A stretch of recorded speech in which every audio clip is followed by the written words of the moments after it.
dari kelompok kecil 17, guru besar 4 PON ITP 2019. Di sini saya dan teman-teman saya akan mereview jurnal yang berjudul Meneguhkan Pancasila sebagai Ideologi Bernegara, Implementasi Nilai-Nilai Keseimbangan dalam Upaya Pembangunan Hukum di Indonesia.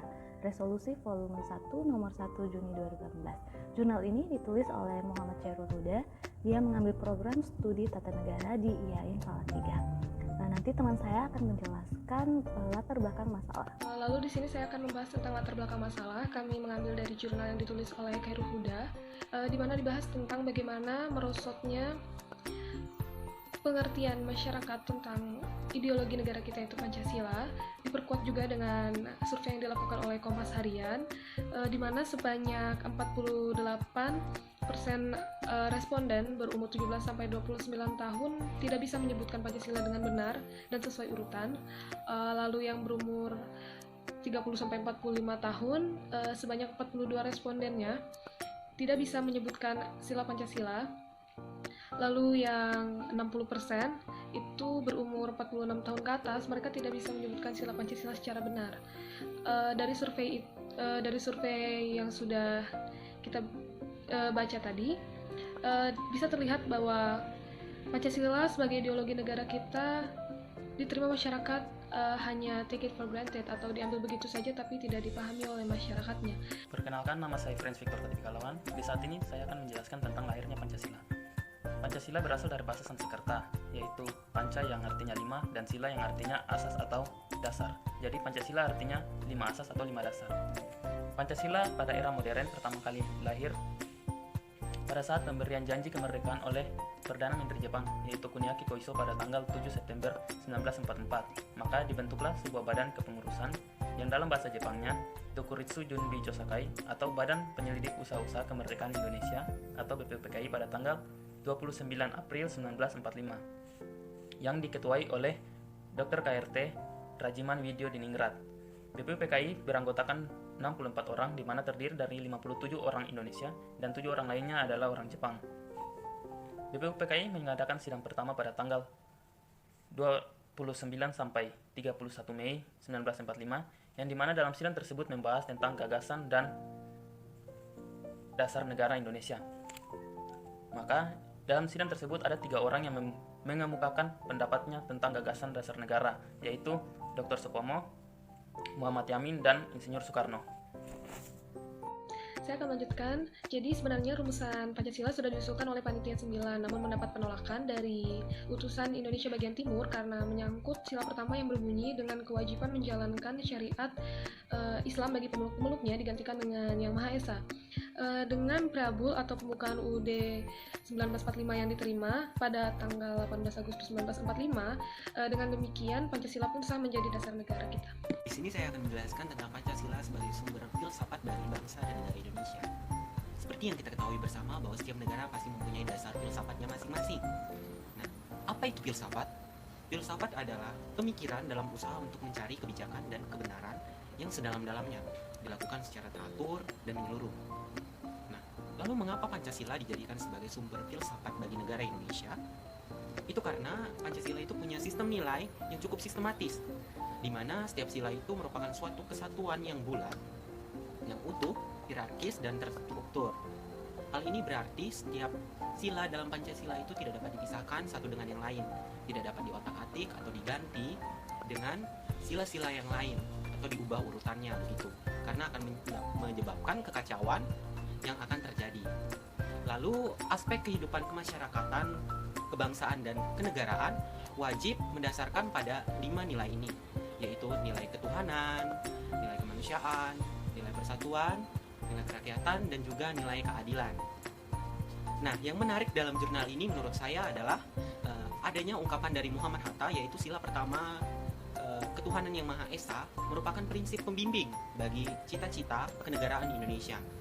Hal ini berarti sila pertama adalah sebagai dasar acuan dalam pengambilan setiap tindakan, dan setiap tindakan yang akan diambil tersebut harus sesuai dengan nilai-nilai yang ada dalam sila yang pertama, agar bisa dijalankan dengan baik dan agar bisa memenuhi setiap nilai-nilai yang terkandung dalam sila-sila berikutnya. Mungkin hal itu saja yang bisa saya sampaikan, dan selanjutnya akan dijelaskan oleh teman saya, yaitu Pranata Dila.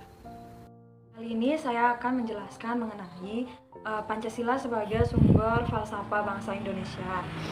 Pancasila ini memiliki kelima sila, di mana kelima sila ini berjalan beriringan. Jadi, setiap warga Indonesia, setiap rakyat Indonesia tidak dapat menjalankan satu sila saja, melainkan juga harus menjalankan kelima sila ini agar tercipta suatu negara yang lebih terstruktur dan sistematis. Menurut Muhammad Hatta, pemerintah negara Indonesia harus berpegang teguh pada filsafat ini, karena ketika berpegang teguh pada filsafat ini, maka pemerintah bangsa Indonesia tidak akan menyimpang dari jalan yang sudah ditetapkan di dalam Pancasila. Nah, inilah alasan mengapa Pancasila dijadikan sebagai sumber falsafat bagi bangsa Indonesia. Fungsi Pancasila sebagai ideologi bernegara. Pancasila sebagai ideologi mengandung pengertian bahwa Pancasila merupakan gagasan yang diakui kebenarannya dan dijadikan sebagai pandangan hidup bangsa Indonesia, serta petunjuk dalam menyelesaikan masalah yang dihadapi bangsa Indonesia. Sebagaimana yang dimaksud dalam Undang-Undang Dasar 1945, Pancasila memenuhi syarat untuk dijadikan sebagai ideologi. Ideologi Pancasila adalah ideologi terbuka yang bersifat fleksibel dalam menghadapi perkembangan zaman saat ini tanpa mengubah nilai yang terkandung di dalamnya. Dari penjelasan ini dapat disimpulkan 3 nilai, yaitu yang pertama nilai dasar atau nilai yang tidak dapat berubah, yang kedua instrumental atau nilai yang dapat berubah kapanpun namun tetap bersandar pada nilai dasar, dan yang ketiga adalah nilai praktis yang merupakan perwujudan dari implementasi nilai-nilai yang sesungguhnya. Shalom, di sini saya akan melanjutkan tentang fungsi Pancasila. Nah, ada 3 lagi nih fungsinya. Yang pertama, Pancasila sebagai dasar negara. Apa sih maksudnya? Nah, Pancasila digunakan sebagai dasar atau fundamental suatu negara untuk membuat suatu peraturan dalam negara tersebut. Jadi, baik peraturan tertulis maupun tidak tertulis akan menjadi tanggung jawab atau di bawah naungan Pancasila itu sendiri. Yang kedua, Pancasila sebagai pandangan hidup suatu bangsa, atau disebut juga way of life, di mana Pancasila menjadi pedoman suatu bangsa untuk melakukan aktivitas. Jadi semua aktivitas suatu masyarakat di negara tersebut akan berpedoman kepada Pancasila itu sendiri. Yang ketiga atau yang terakhir, kita punya Pancasila sebagai kepribadian suatu bangsa. Apa sih maksudnya?